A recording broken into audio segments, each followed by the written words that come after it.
देवर के प्यारे स्वीकार करो हंसते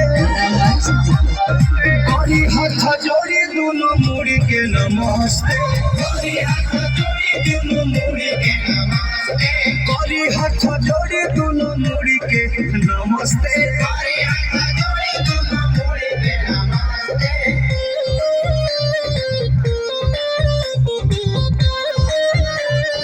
नमस्ते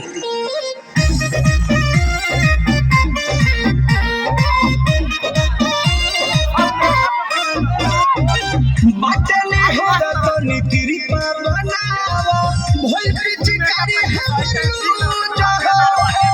फेके न रंग भंग हो खोता होली में भोज हो बनी कोन फ्यूज हो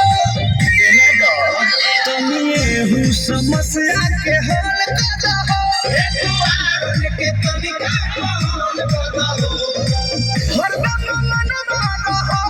तरस हरदम मन मार हो तरस करी हाथ जोड़ी दोनों मुड़ी के नमस्ते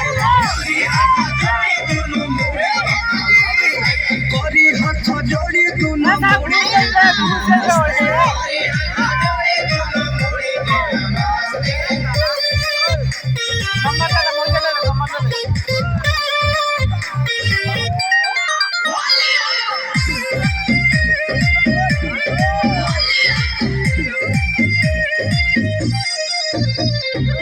खोली तो बटन दर्शन हो जाई छोटन मनीषी के जिया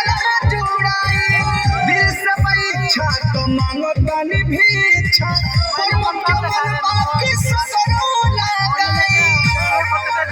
सुन हमारा लाई है नु धाम बाटे हो पूजा कइले सुबह शाम बाटे हो सोनू अभिषेक का गुलाल बड़े घसहता बिट्टू पर गुलाल बड़े घसहते करी हाथ जोड़ी दोनों मुड़ी के नमस्ते